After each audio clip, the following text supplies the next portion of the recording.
The hotel ballroom sparkled with 1,000 tiny lights, each one reflecting off champagne flutes and designer dresses that cost more than my annual rent.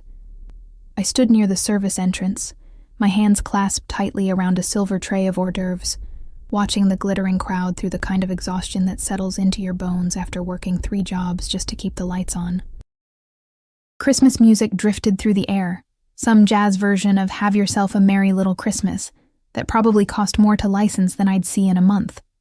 The scent of expensive perfume mixed with pine from the towering Christmas tree in the corner, its ornaments catching the light like frozen stars. My feet ached in the cheap heels I'd bought at a discount store, the kind that pinch your toes but look professional enough that the catering manager wouldn't send me home. I was invisible here, just another server in a black vest and white shirt, weaving between people who wouldn't remember my face, even if I served them directly, and that was fine. I preferred it that way. Being invisible meant being safe, being unnoticed, being able to collect my paycheck and leave without drama. Then I saw him.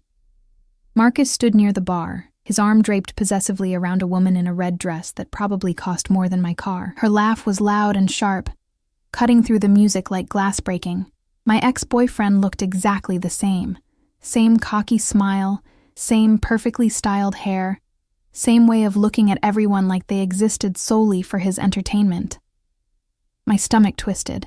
I hadn't seen him since he'd walked out 6 months ago, leaving me with nothing but unpaid bills and a broken heart I'd carefully stitched back together with long work hours and stubborn pride. I turned quickly, nearly colliding with another server. The tray wobbled dangerously, but I steadied it, my heart hammering against my ribs. I needed to stay on the opposite side of the room.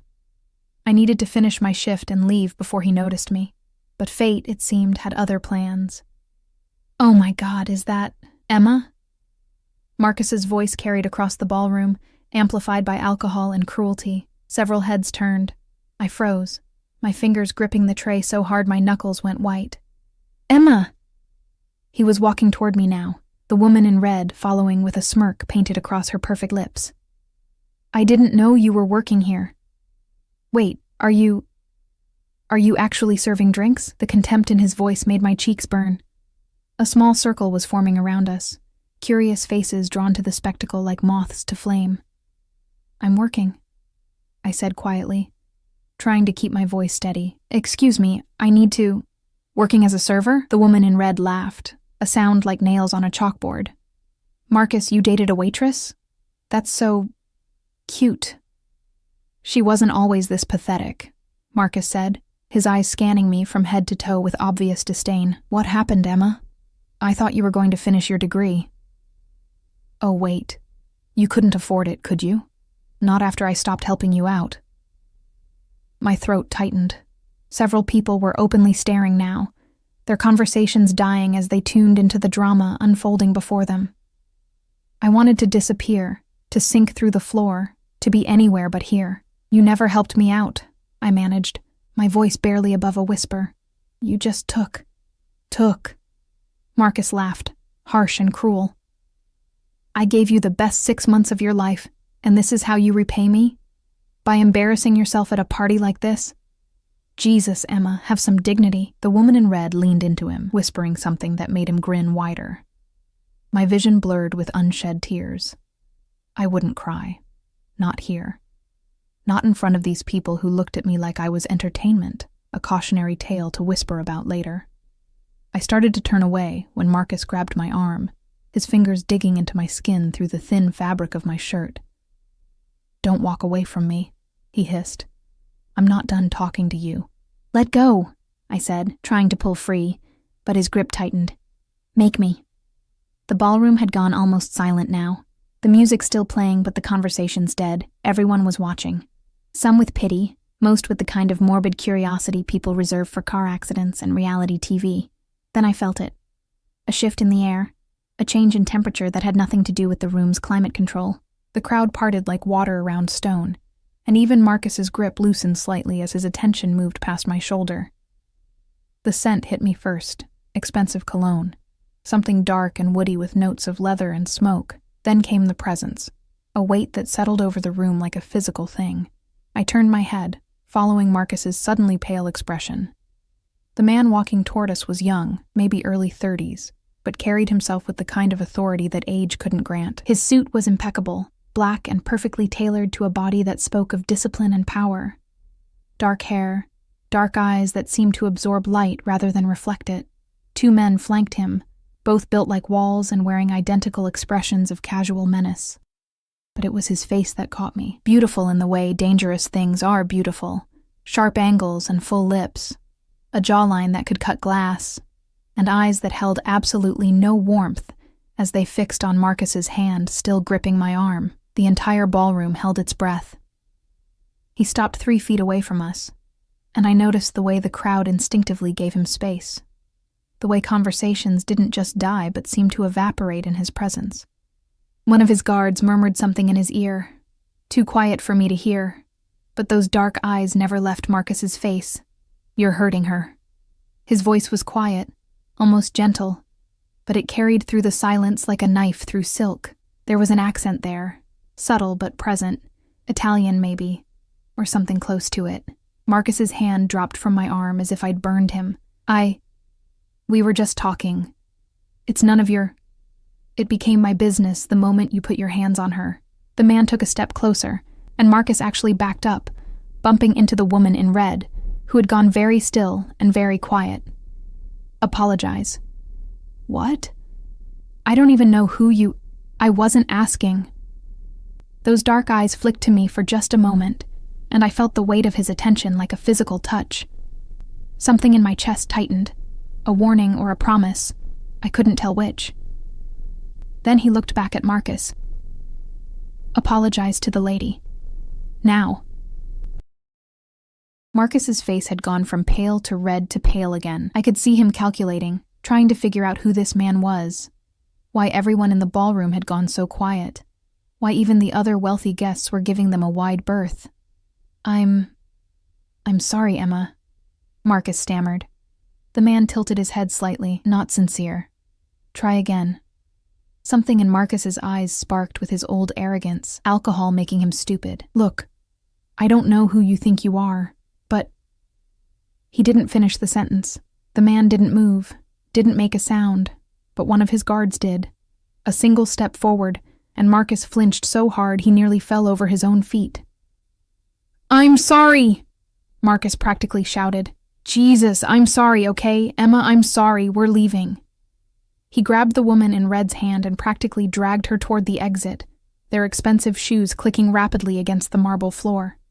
Several other guests suddenly discovered urgent reasons to be somewhere else, the crowd thinning as people made themselves scarce. I stood frozen, still holding the tray, my heart racing so fast I felt dizzy. The man turned to face me fully, and up close, he was even more devastating. His eyes weren't just dark, they were nearly black, with a depth that suggested violence and secrets, and things I shouldn't want to know about. "Are you hurt?" he asked, and his voice was different now, softer, though no less commanding. I shook my head, not trusting my voice. He reached out slowly, giving me time to pull away, and his fingers brushed against my arm where Marcus had grabbed me. His touch was surprisingly gentle, his skin warm against mine. I shivered, though the room wasn't cold. "You'll bruise," he said, more to himself than to me. Then those eyes met mine again, and I felt trapped, pinned by the intensity of his gaze. "Do you have somewhere safe to go tonight?" The question should have seemed strange, overly personal, but somehow it didn't. Yes. Home. After my shift. Your shift is over." It wasn't a suggestion. He turned to one of his guards. "Make sure the management knows. She's done for the evening, full pay." "Wait, I can't just..." I started, but he was already looking at me again, and the words died in my throat. "You're shaking." He shrugged off his jacket, impossibly expensive, I could tell from the weight of the fabric alone, and draped it over my shoulders before I could protest.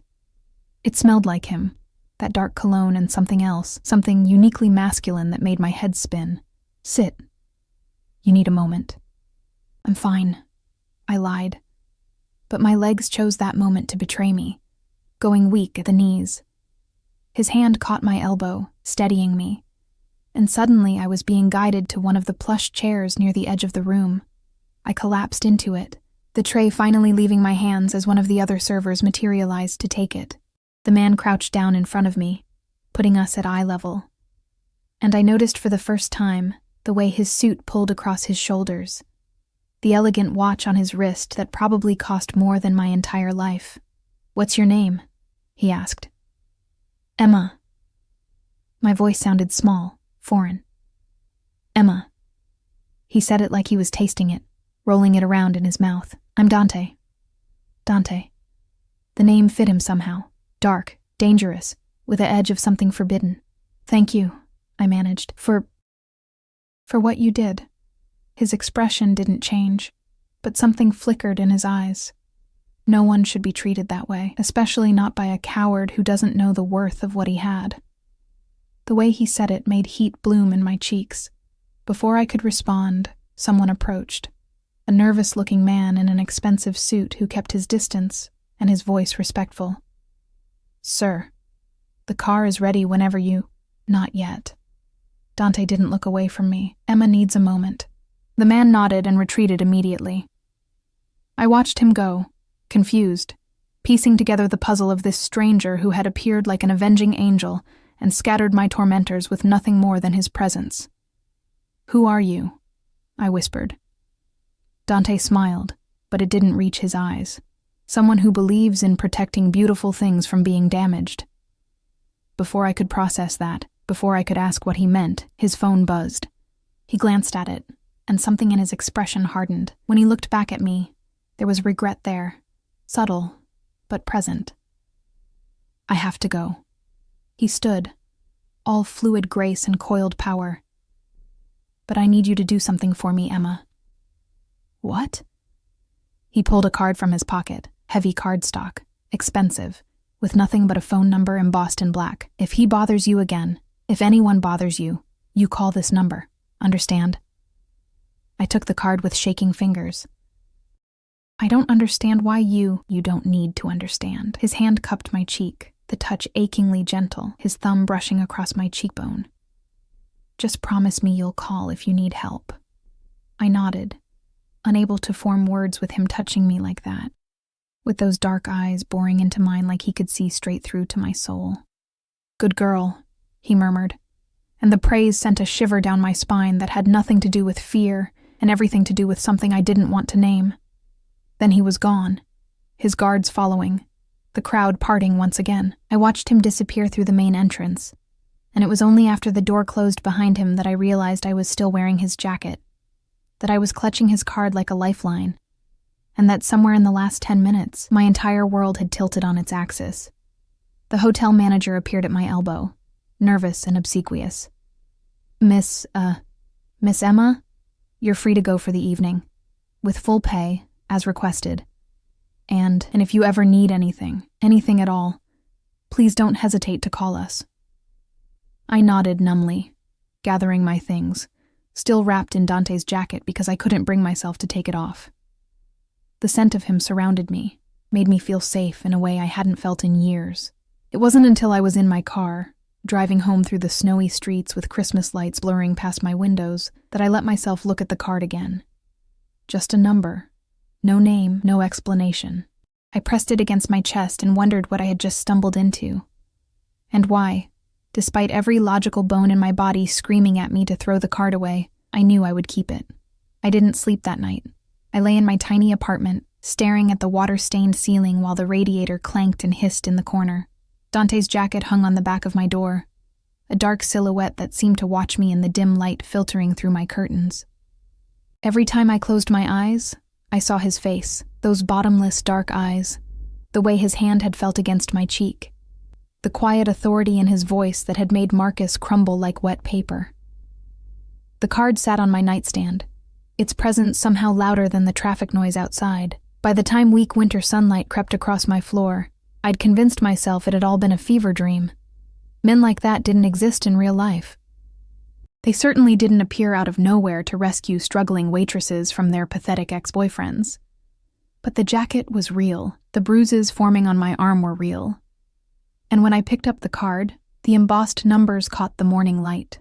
Solid and undeniable. I had to return the jacket. That's what decent people did. They didn't keep expensive items that belonged to strangers, no matter how earth-shatteringly attractive those strangers were. The problem was, I had no idea how to find him. No last name, no address, just a phone number I was too terrified to call. I was wrestling with this dilemma over burnt toast and instant coffee when my phone rang. Unknown number. My heart stopped. Hello? My voice came out rougher than intended. Miss Emma? A man's voice, formal and professional. Not Dante. This is James. I'm calling on behalf of Mr. Moretti. He wanted to ensure you arrived home safely last night. Mr. Moretti. So that was his last name. Yes, I'm fine. Thank you. Excellent. Mr. Moretti also wanted me to inform you that his jacket, will be collected this afternoon if that's convenient. Someone will arrive at 2 o'clock. I glanced at my ancient microwave clock. That gave me 3 hours. How do you know my address? A pause. Mr. Moretti has access to certain resources. I hope that doesn't alarm you. It should have. It absolutely should have terrified me. Instead, something warm unfurled in my chest. Dangerous and intoxicating. He'd made sure I got home safely. He'd thought about me after he left. 2 o'clock is fine, I heard myself say. Perfect. Someone will be there promptly. The line went dead. I spent the next 3 hours in a panic, cleaning my apartment with the kind of manic energy that comes from knowing someone from a different world was about to see how I actually lived. Not that whoever came would care about my threadbare furniture or the way my kitchen faucet dripped no matter how tight I turned it, but I cared. God help me. I cared what they would think, what they would report back to Dante. At exactly 2 o'clock, there was a knock on my door. I opened it to find one of the men who had flanked Dante last night, tall, built like he could break me in half without effort, wearing a dark suit despite the casual hour. His eyes swept over me, assessing, then moved past to scan my apartment. Miss Emma, I'm here for Mr. Moretti's jacket. I nodded, retrieving it from the door. The fabric was still warm from where winter sunlight had hit it, still carried that intoxicating scent. I held it out, and the man took it with a nod. Mr. Moretti also asked me to give you this. He produced a slim box, wrapped in black paper with a silver ribbon. My hands shook as I took it. I can't accept. It would be rude to refuse. His expression didn't change, but something in his tone suggested this wasn't optional. Mr. Moretti is not a man who takes rejection well. He left before I could argue, his footsteps heavy on the stairs leading down from my second-floor walk-up. I closed the door and stared at the box. Everything in me screamed not to open it, to return it, to forget last night had ever happened. Men who inspired that kind of fear, who had people call ahead and knew your address without asking. Those weren't the kind of men you got involved with. But my fingers were already pulling at the ribbon. Inside, nestled in black tissue paper, was a phone. Top of the line, expensive, nothing like my cracked screen disaster. A note lay beneath it, written in elegant handwriting, so I can reach you, and you can reach me. D. My breath caught. This was too much, too personal, too everything. I should have called that number and told whoever answered that I couldn't accept such an expensive gift. Instead, I found myself setting up the phone, watching as it synced and loaded. Only one contact was already saved. Dante. As if summoned by the thought, the phone buzzed in my hand. A text message. Did you sleep well? My fingers hovered over the keyboard. Every rational part of my brain was screaming at me to ignore it, to put the phone away, to go back to my normal life where I was safe and invisible and alone. Instead, I typed, "Not really." The response came within seconds. Neither did I. I kept thinking about the fear in your eyes. My heart hammered against my ribs. I wasn't afraid of you. I know. That's what concerns me. I stared at those words, trying to decipher their meaning. Before I could respond, another message appeared. Have dinner with me tonight. It wasn't a question. Just like everything else about Dante, it was a statement, a certainty, as if my agreement was already assumed. I should have said no. I should have asked 100 questions. Who he was, what he did, why he was interested in someone like me. Instead, my treacherous fingers typed, "Where? I'll send a car at 7. wear something comfortable, and that was it. No address, no details, just another command wrapped in the illusion of choice. I spent the rest of the afternoon alternating between panic and a strange, fluttering anticipation. I tried on every piece of clothing I owned, which wasn't many, before settling on a simple black dress that was my nicest outfit, the one I wore to job interviews and funerals. It wasn't fancy, but it was clean and pressed, and made me look less like someone drowning in bills and exhaustion. At 6:50, I was pacing my apartment, second-guessing everything. At 6:55, I was reaching for my old phone to call it off. At 7 exactly, there was a knock on my door. The man standing there wasn't the same guard from earlier. This one was older, silver hair, wearing a driver's cap, and a kind expression that seemed almost out of place. "Miss Emma? I'm Marco. Mr. Moretti sent me to collect you." Collect. Like I was a package. But Marco's smile was warm, grandfatherly, and somehow that made it easier to follow him down to the street. The car waiting was exactly what I'd expected. Black, sleek, windows tinted so dark I couldn't see inside. Marco opened the back door for me, and I slid into leather seats that probably cost more than my monthly rent. The interior smelled like leather, and that same cologne Dante wore. My stomach flipped. We drove through the city as evening settled in. Christmas lights twinkling in windows and on street corners. I watched my neighborhood give way to better ones, buildings getting taller and cleaner, the streets wider and less crowded. We passed through downtown, then kept going, heading toward the part of the city where I'd only ever been for catering jobs. Finally, Marco pulled through a gate that required a security code, down a long driveway lined with bare trees, and stopped in front of a house that made my apartment building look like a cardboard box. It wasn't a mansion. That would be too obvious. It was something more subtle, more expensive. Modern architecture with massive windows, clean lines, and the kind of understated elegance that screamed old money, even though I suspected Dante's wealth was anything but old. Marco opened my door, and I stepped out on shaking legs. "Mr. Moretti is expecting you inside, straight through the main entrance." The front door opened before I could knock, and I found myself face to face with a woman in her 50s, elegant and composed, wearing what looked like staff uniform but somehow making it look haute couture. "Miss Emma, welcome, I'm Teresa. Please come in." The interior was even more intimidating than the exterior. High ceilings, marble floors, art on the walls that looked like it belonged in museums. Everything was done in shades of black, white, and gray, with occasional splashes of deep red that made me think of blood and roses. Teresa led me through the house, past a living room with furniture that looked too perfect to sit on, past a kitchen that belonged in a magazine spread, and finally to a dining room that took my breath away. Floor-to-ceiling windows looked out over the city, the lights spread below like fallen stars. A table was set for two, candles flickering, casting dancing shadows across white linens and crystal glasses. And standing by the window, hands in his pockets, was Dante. He'd changed since last night. No suit jacket now, just dark slacks and a white shirt with the sleeves rolled up to his elbows, revealing forearms that were corded with muscle and marked with what looked like the edge of a tattoo. His hair was slightly disheveled, as if he'd been running his hands through it, and in the candlelight, he looked younger, almost vulnerable. Then he turned and looked at me, and that illusion shattered. There was nothing vulnerable about those eyes. "Emma." My name was a caress on his lips. "You came." "You didn't give me much choice," I said, trying for levity and failing. His smile was slow, predatory. "You could have said no." "Could I?" "No." He crossed the room in 3 long strides, stopping just close enough that I had to tilt my head back to meet his eyes. I wouldn't have allowed it. The honesty should have terrified me. Instead, it sent heat pooling in my stomach, dangerous and unwelcome. "Why am I here?" I whispered. Dante reached out, his fingers brushing a strand of hair behind my ear, the touch achingly gentle. "Because I haven't stopped thinking about you since last night.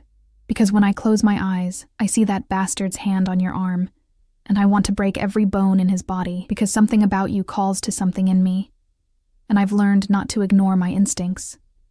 His thumb traced along my jawline, and I shivered despite the warmth of the room. "I don't understand," I breathed. You don't need to understand. You just need to trust me. I don't know you. Then let me show you who I am." His hand dropped away, leaving me cold. "Sit, eat, talk to me, and then decide if you want to run." He pulled out a chair for me, the gesture at odds with everything else about him.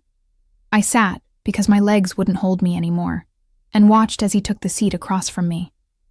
Teresa appeared with the first course, something that smelled divine and looked like art on a plate. I picked up my fork with trembling hands. "Tell me about yourself," Dante said, his eyes never leaving my face. "There's nothing to tell. I'm nobody. You're somebody to me." The intensity in his voice made me look up. "And I want to know everything," so I told him. About my parents dying when I was 19. About the student loans I couldn't pay off. About working 3 jobs and still barely making rent. I told him things I'd never told anyone, words spilling out of me like water from a broken dam, and he listened with an attention that felt like being held. When I finally ran out of words, he reached across the table and took my hand. His palm was warm, calloused in a way that suggested he wasn't just a man who ordered people around. "You're stronger than you know," he said softly. "Survivors always are." "What about you?" I asked, emboldened by wine and his touch. "Who are you, Dante Moretti?" Something flickered across his face. Too quick to read, but dark and complex. "I'm someone who takes what he wants and protects what's his. I'm not yours." His grip on my hand tightened, just slightly. "Not yet." The promise in those words sent electricity racing down my spine. I should have pulled away. Should have run. Instead, I held his gaze and asked the question that had been burning in my mind since last night. "What do you do?" "For a living." Dante smiled, but there was no humor in it. "I solve problems, and I never leave loose ends." It wasn't an answer. It was a warning, and I was too far gone to heed it. The days that followed blurred together like watercolors in rain. Dante didn't just pursue me, he consumed me. Text messages arrived at all hours, some sweet, some commanding, all impossible to ignore. Flowers appeared at my apartment.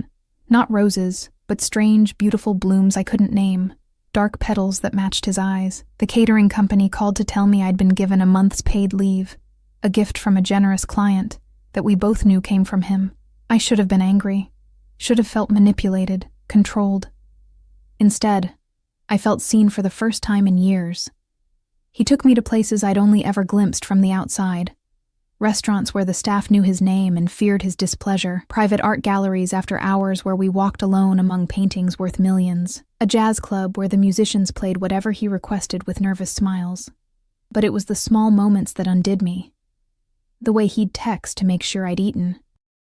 How his hand always found the small of my back, possessive and protective. The darkness in his eyes when another man looked at me too long, a darkness that should have frightened me but instead made me feel precious. Coveted. 2 weeks after that first dinner, I still didn't know exactly what he did. His phone rang constantly. He'd step away, speak in rapid Italian, return with tension in his shoulders and shadows in his expression. Men appeared to give him reports, their voices hushed and respectful. Marco drove us everywhere in cars I suspected were bulletproof, and I pretended not to notice the way Dante's guards checked rooms before we entered them. I was willfully blind, drunk on attention, and the intoxicating feeling of being wanted by someone like him. It was a Wednesday afternoon when reality came crashing back. I was at the grocery store, my neighborhood market, with its flickering lights and cracked linoleum, when I saw her. The woman in red from the Christmas party, Marcus's date, standing near the produce section with her phone pressed to her ear. I tried to duck away, but she'd already seen me. Well, her voice dripped venom. If it isn't the little waitress playing Cinderella. I kept walking, but she followed, her heels clicking against the floor. "Does your sugar daddy know you still shop at places like this? Or is the allowance not as generous as you hoped?" Heat flooded my cheeks. "Leave me alone. Marcus told everyone, about how you're spreading your legs for some gangster. Very classy, Emma. Your parents would be so proud." I spun around, fury overriding common sense. "Don't you dare talk about my parents." She smirked, pulling out her phone. "I got pictures of you getting into that ridiculous car last week. Maybe I should post them online. Let everyone see what you really are." My heart stopped. Pictures. Evidence of my time with Dante, something that could expose whatever careful world he'd built around himself. Delete them, I said, my voice shaking. Make me. She tilted her head, enjoying my distress. Or better yet, have your boyfriend make me. Oh, wait. Does he even know your real name? Or are you just another toy he'll throw away when... Is there a problem here? The voice came from behind me, deep, familiar, and laced with a danger that made the air itself feel heavy. I turned to find Dante standing 3 feet away, hands in his pockets, expression perfectly calm, but his eyes were black ice, and something in his stillness screamed violence. How had he known I was here? How had he arrived so fast? The woman's smug expression crumbled. We were just talking. No. Dante stepped closer, positioning himself between us. You were threatening what's mine. There's a difference. I wasn't. She's just a... Give me your phone. It wasn't a request. The woman's hands shook as she held it out. Dante took it, his movements precise and controlled, and I watched as he scrolled through her photos. His jaw tightened when he found what he was looking for. These are the only copies? His voice was soft, conversational, which somehow made it more terrifying. She nodded frantically. Dante dropped the phone. The sound of it shattering against the floor echoed through the store. Several shoppers stopped to stare, but one look from him sent them scattering. If you ever approach her again, Dante said, his voice never rising above a murmur. If you speak her name, if you think about her, I will know, and you won't like what happens next. Understand? The woman nodded again, tears streaming down her face, mascara running in black rivers. Then she was running, leaving her broken phone and shopping cart behind. Dante turned to me, his expression softening instantly. Are you all right? I couldn't speak, couldn't process what had just happened. He'd appeared like a guardian demon, demolished a threat without raising his voice, and now stood looking at me with concern, etched across his beautiful features, Emma. His hands cupped my face, forcing me to meet his eyes. Breathe, Kara. You're safe. How did you know I was here? The words came out broken. Something flickered across his face. Guilt, maybe. Or calculation. I always know where you are. The implication hit me like cold water. You're tracking me? Protecting you. There's a difference. That's not... I pulled away from his touch, my mind reeling. You can't just... You don't own me, Dante. His expression hardened. I know that. Then why are you following me? Why do you always know where I am? What the hell are you? People were staring now. Dante noticed, his jaw tightening with frustration. Not here. He reached for my arm, but I stepped back. Tell me the truth. All of it.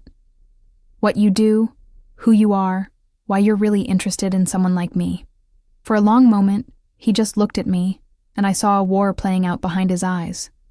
Then he pulled out his phone, made a call. Marco, pick us up, now.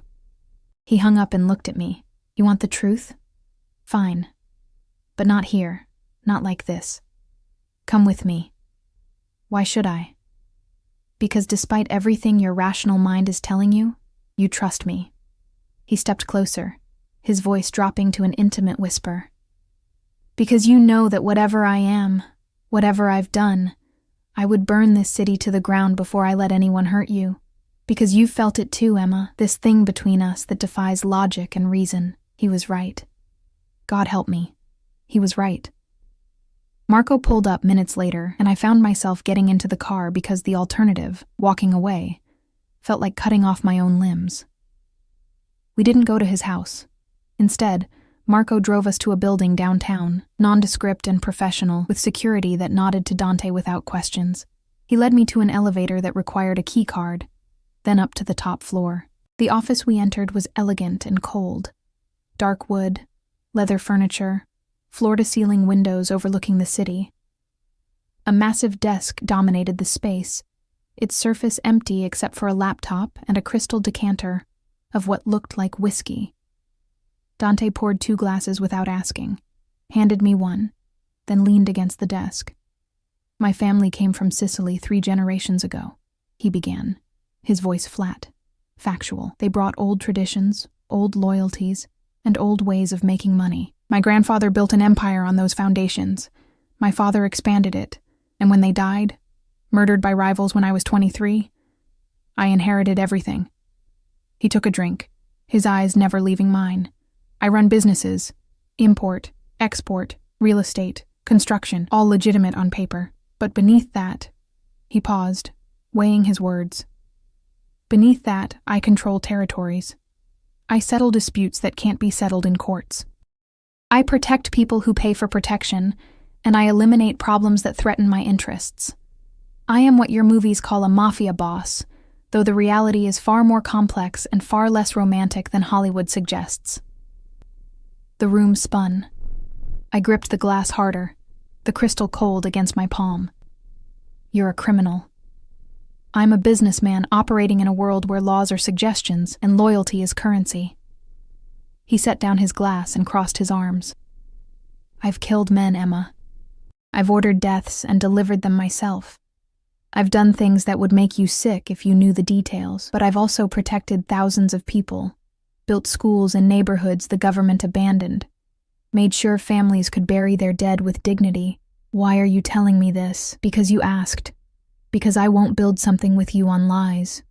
He pushed off the desk, closing the distance between us.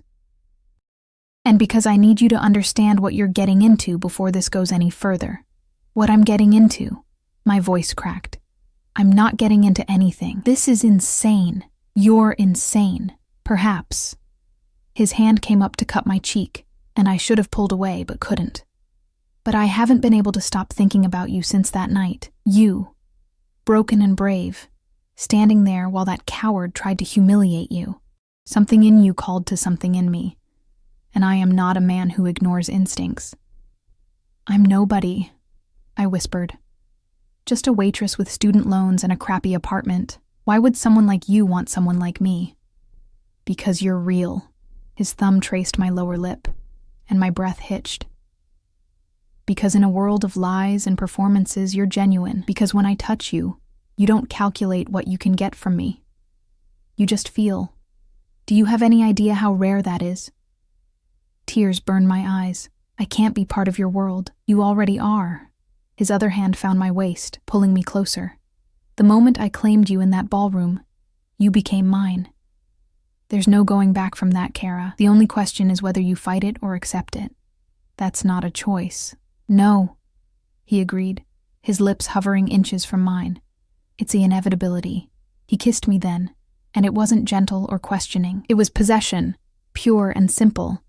His mouth claiming mine with a hunger that stole my breath and my sense. I should have pushed him away, should have run. Instead, my hands fisted in his shirt, pulling him closer, and I kissed him back with everything I had. When we finally broke apart, both breathing hard, his forehead rested against mine. I can't promise you safety, he murmured. My world is dangerous, and my enemies would use you against me if they knew what you meant to me. But I can promise you protection. I can promise that anyone who tries to hurt you will regret being born. I can promise that as long as you're mine, you'll want for nothing. Except freedom, I said bitterly. Emma. He pulled back enough to look into my eyes. You're more free with me than you've ever been. No more working 3 jobs, no more exhaustion, no more invisible. With me, you're seen, treasured, protected. Tell me that's not a kind of freedom. He was right, and I hated him for it. Hated how he'd identified the desperate hunger in me for someone to care, to see me, to make me matter. Hated how easily he'd wrapped himself around that need and made it impossible to imagine life without him. What do you want from me? I asked. His smile was dark and possessive. Everything. Your time, your attention, your thoughts, your body. I want you in my home, in my bed, in my life. I want the right to protect you, to care for you, to kill anyone who threatens you. I want you, Emma. All of you. And if I say no? His expression didn't change, but something in his eyes went cold and flat. Then I'll let you go. And I'll spend every day regretting it while making sure you're safe from a distance. But you won't say no. How do you know? Because you're already mine. You just haven't admitted it yet. The terrifying thing was, he was right. I moved into Dante's house on a gray Saturday morning, 3 weeks after the grocery store confrontation. It wasn't a decision I made consciously. It was more like a series of small surrenders.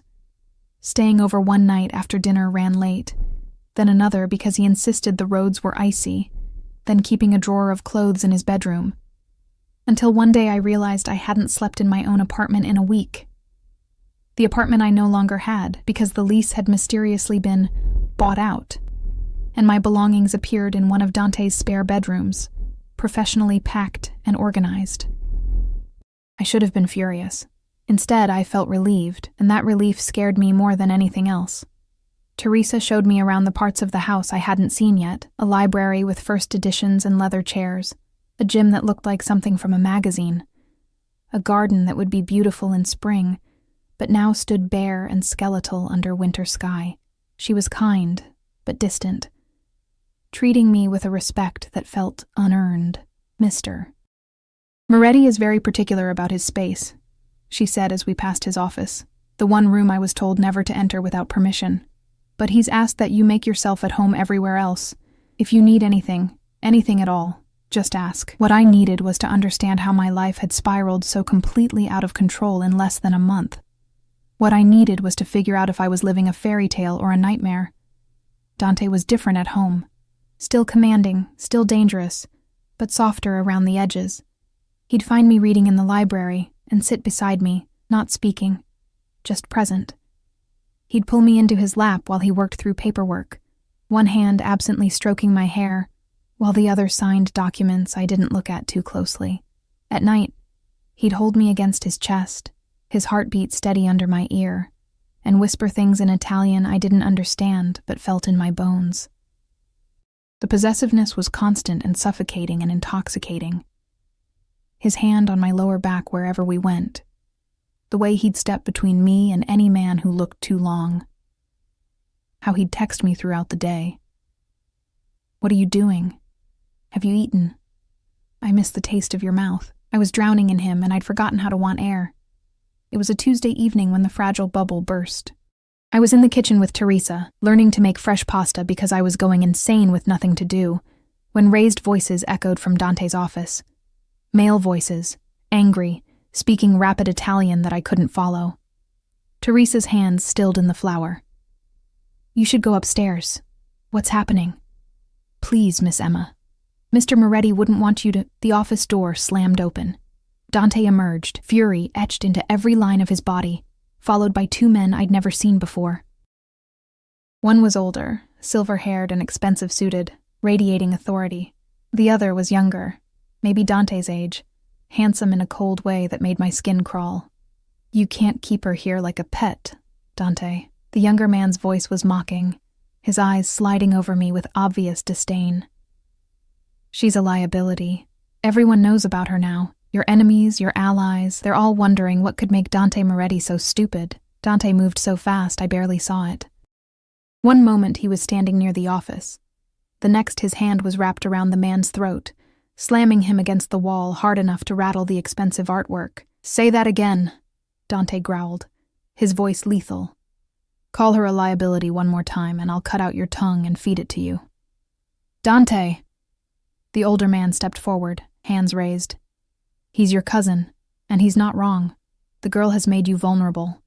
The girl, Dante said, not releasing his grip, is under my protection, which means she's under the family's protection. Anyone who suggests otherwise is volunteering to find out what happens when they cross me. He released his cousin, who gasped and stumbled away, hand to his throat. Dante's eyes found mine across the room, and something in his expression cracked. Emma. Upstairs. Now, I wanted to argue, to demand answers, but the violence still crackling in the air made me obey. I fled to the bedroom we shared, my hands shaking as I closed the door behind me. I could still hear them shouting, more Italian, more anger, words that sounded like threats and ultimatums. Then silence, heavy and ominous, followed by footsteps on the stairs. Dante entered the bedroom, his shirt partially untucked, hair disheveled from running his hands through it. There was blood on his knuckles, not much, just a split that suggested he'd hit something after I left. "Are you afraid of me?" he asked quietly. I should have lied. Should have said yes. Should have used his moment of vulnerability to create distance. Instead, I told the truth. No. He crossed the room in 3 strides, pulling me against him with a desperation that stole my breath. His face buried in my hair, his arms tight enough to hurt. "They want me to send you away," he murmured against my temple. "They say you make me weak, that my enemies will use you against me. They say I'm risking everything we've built for a woman I barely know." My heart cracked. Maybe they're right. They're not.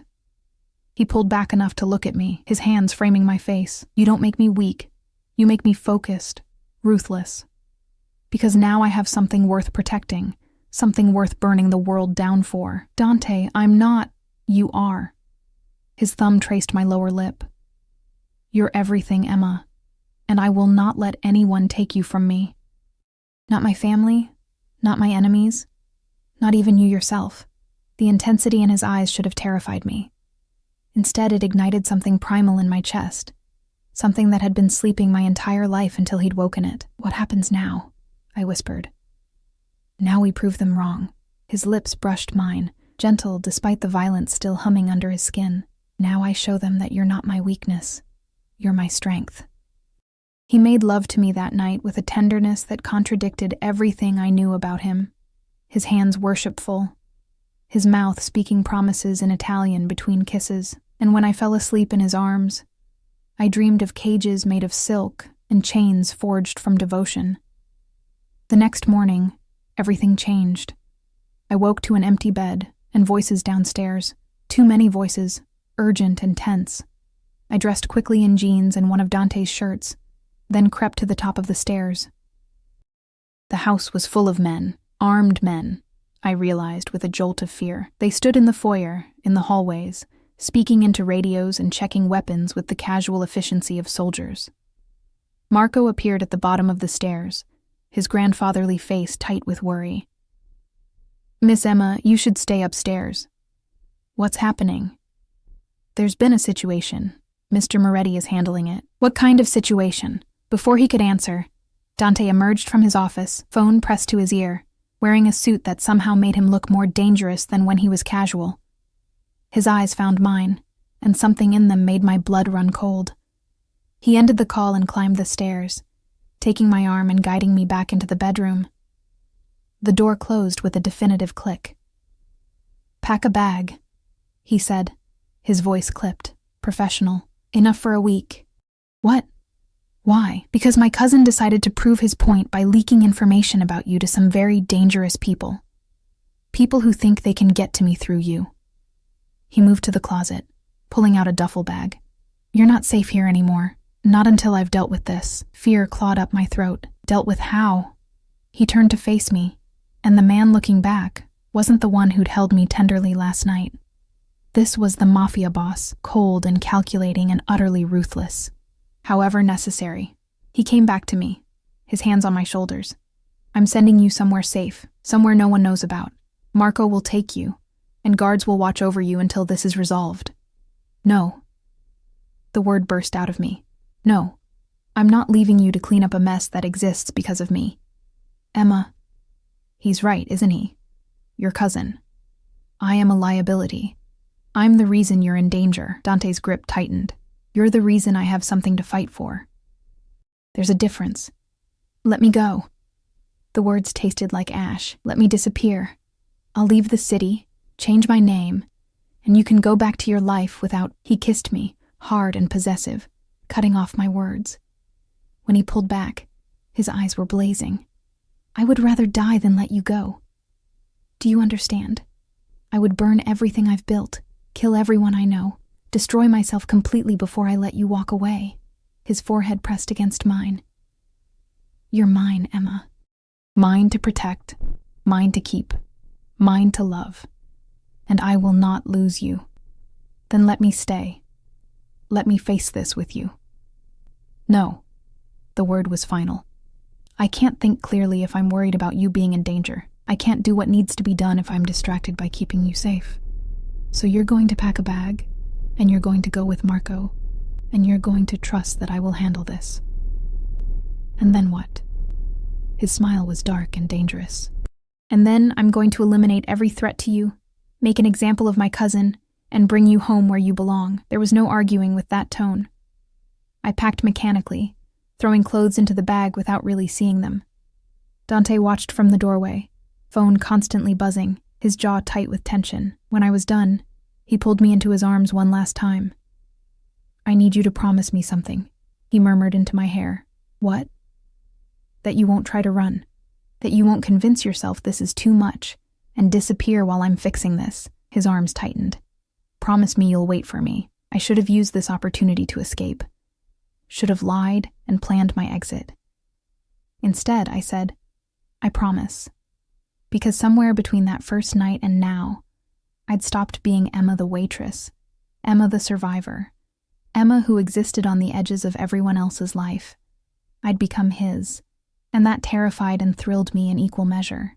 Marco drove me out of the city as dawn broke, 2 SUVs full of guards flanking us.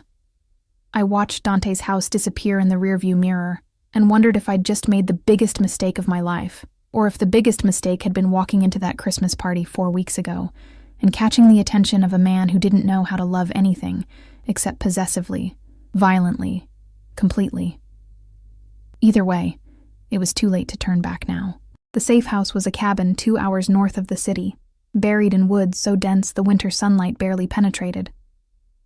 It was comfortable in a utilitarian way, warm, well-stocked, with guards stationed outside that I pretended not to see through the windows. Marco stayed the first night, his presence oddly comforting. He made me tea and didn't ask questions when I couldn't eat, just sat quietly in the armchair by the fire like a benevolent grandfather. "He'll fix this," Marco said finally, breaking the silence. "Mr. Moretti always fixes things." "By killing people?" The words came out bitter. Marco's expression didn't change. "By protecting what's his. There's a difference, Miss Emma. In his world, mercy is weakness. Hesitation gets you buried.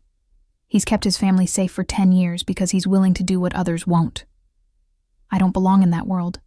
Maybe not. But you belong to him, and that's what matters." He left the next morning, leaving me with guards whose names I didn't know, and silence that felt suffocating. Dante called twice a day, morning and night, like clockwork, his voice tense but controlled. "Are you safe?" "Yes." "Are they treating you well?" "Yes." "I miss you." This part was always softer, the armor cracking just slightly. "This house is empty without you. How long?" I'd ask, even though I knew he wouldn't answer.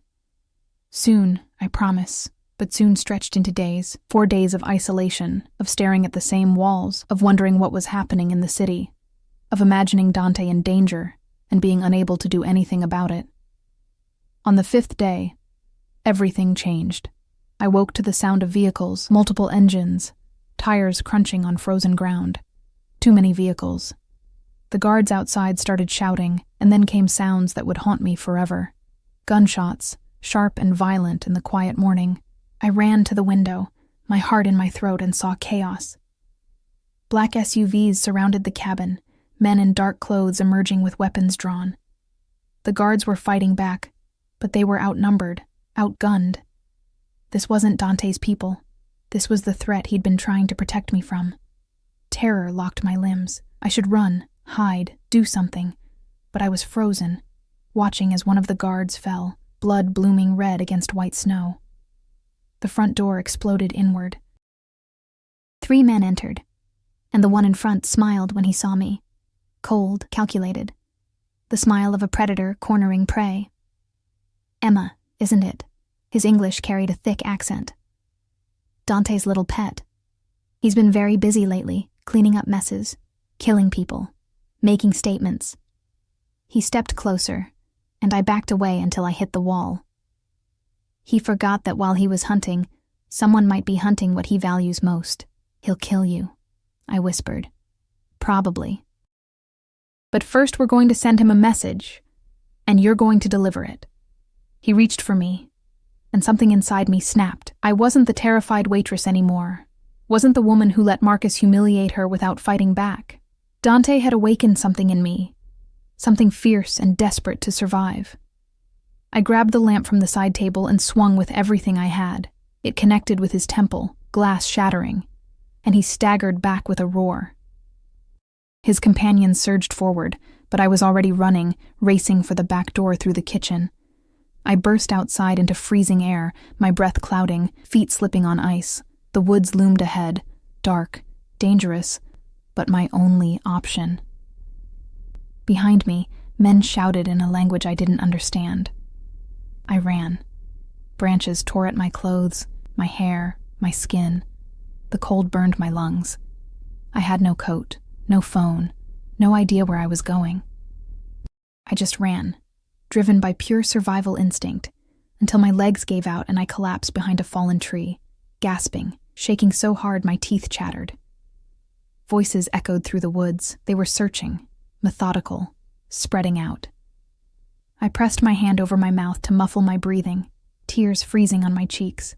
This was how I died, alone in the woods, killed by men whose names I didn't know, because I'd been stupid enough to fall for someone whose world was violence. Then I heard it. Different engines, more vehicles, and a sound that made hope surge painfully in my chest. Dante's voice, sharp and commanding, cutting through the winter air like a blade. "Find her! Now!" I wanted to call out, but fear kept me silent. What if his enemies heard first? What if I led them right to me? The decision was made for me. A hand clamped over my mouth from behind, and I was hauled upright, pressed against a body that reeked of cigarettes and sweat. "Found her, boss!" the man holding me shouted. Everything happened at once. Dante appeared through the trees like an avenging angel, his face a mask of fury I'd never seen before. He wasn't alone. A dozen men flanked him, all armed, all moving with lethal precision. The man holding me pressed a gun to my temple. "Don't move, Moretti, or I paint the trees with her brains." Dante stopped, but his eyes, God, his eyes, burned with something beyond rage, beyond violence. This was primal, possessive fury that promised death, and worse than death. Let her go.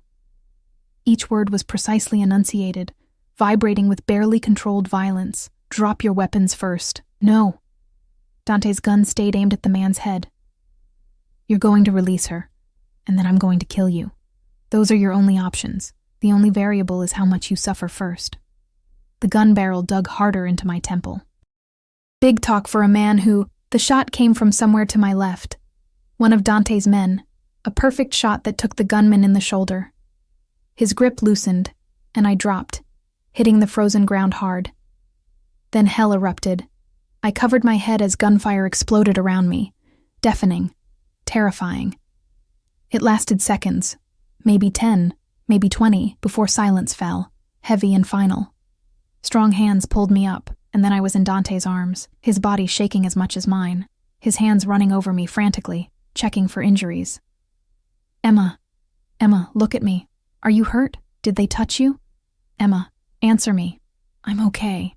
I managed through chattering teeth. I'm okay, He kissed me desperately, his mouth claiming mine with a hunger that spoke of fear and relief and possession so complete, it should have frightened me. When he pulled back, his eyes were wet.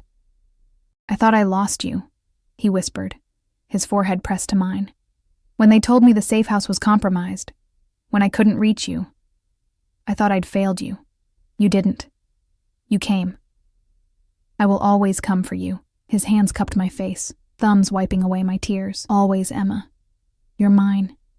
Mine to protect, mine to keep, mine to love, and I will burn down the entire world before I let anyone take you from me again." Around us, his men were dealing with bodies, speaking into radios. But I only had eyes for him, for this dangerous, possessive, violent man who'd somehow become my entire world. "Take me home," I whispered. Relief flashed across his face. "Home? Your home. Our home. Whatever this is, whatever we are, I'm done running from it. I'm done pretending I don't want this, don't want you, despite how insane it all is." Dante lifted me into his arms, carrying me through the woods like I weighed nothing. "You're sure? Because once we cross this line, there's no going back. You'll be mine completely, my world, my life, my darkness, all of it." I looked into those bottomless dark eyes and made my choice. I've been yours since that first night. I just didn't want to admit it. His smile was fierce, possessive, and achingly tender. Then let's go home, cara mia. 3 months later, I stood in the garden behind Dante's house, our house, watching as spring finally broke through winter's grip. Crocuses pushed through the last patches of snow, brave and beautiful, reaching for weak sunlight. Life had settled into something resembling normalcy, if normalcy could exist in a world of armed guards and hushed phone calls. I'd learned to navigate Dante's darkness, to accept the parts of his life I couldn't change, and find peace in the parts I could. Teresa taught me to cook properly. Marco told me stories about Dante as a boy, painting pictures of a child forced to grow up too fast, to become hard too young. And Dante himself slowly revealed layers I hadn't known existed. His love of classical music, the way he supported families whose breadwinners worked for him, his fierce protection of those he considered his. His cousin had disappeared. Dante never told me what happened, and I never asked. Some questions were better left unspoken. The men who'd attacked the safe house were never found. Or rather, they were found but in pieces, scattered across locations that sent a message to anyone else who might consider threatening what belonged to Dante Moretti. I should have been horrified, should have been disgusted. Instead, I felt safe in a way I'd never experienced before. Arms wrapped around me from behind, and I leaned back into Dante's embrace, breathing in his familiar scent. "What are you thinking about?" he murmured against my hair. "How insane my life has become." "Regrets." I turned in his arms, looking up at the man who'd claimed me, changed me, made me his in every way that mattered. Not a single one. His smile was slow and devastating. "Good, because I have something for you." He pulled a small box from his pocket. Velvet, dark green, expensive. My heart stopped. "Dante, let me finish." He opened it, revealing a ring that took my breath away. An emerald surrounded by diamonds, old-world elegance that somehow felt perfectly right. "I know we did this backwards. I claimed you before courting you, possessed you before earning you, but I'm asking now, properly. Marry me, Emma. Be mine in every way. Let me spend the rest of my life protecting you, worshiping you, loving you the only way I know how." Tears blurred my vision. "That's not a question." "No," he agreed, slipping the ring onto my finger. "It's a statement of fact. You're already mine. This just makes it official." I should have argued about his arrogance, his presumption. Instead, I kissed him, pouring everything I felt into it. All the fear and passion and desperate, impossible love that had grown between us. "Yes," I whispered against his mouth. "Yes, you impossible, possessive, wonderful man. Yes." His arms tightened around me, and I felt him smile. "Mine." "Yours," I agreed. "Always yours." And standing there in our garden, surrounded by guards I no longer noticed, and luxury I'd stopped questioning, held by a man who loved me with a violence and devotion that defied logic, I realized something profound. I'd walked into that Christmas party invisible, broken, alone. And I'd walked out claimed by a monster who loved me like I was precious, irreplaceable, worth burning the world for. It wasn't the fairy tale I'd once dreamed of. It was darker, more dangerous, infinitely more complicated, but it was mine. He was mine, and I was finally, completely his. Some cages, I'd learned, were meant to be walked into willingly. Some chains were forged from devotion rather than imprisonment. And some monsters loved so fiercely that being possessed by them felt like freedom. Dante pulled me closer, his lips finding mine again, and I surrendered to it, to him, to us, to this impossible, beautiful, terrifying love that had saved me from invisibility and given me a place where I mattered, where I was seen, where I was home.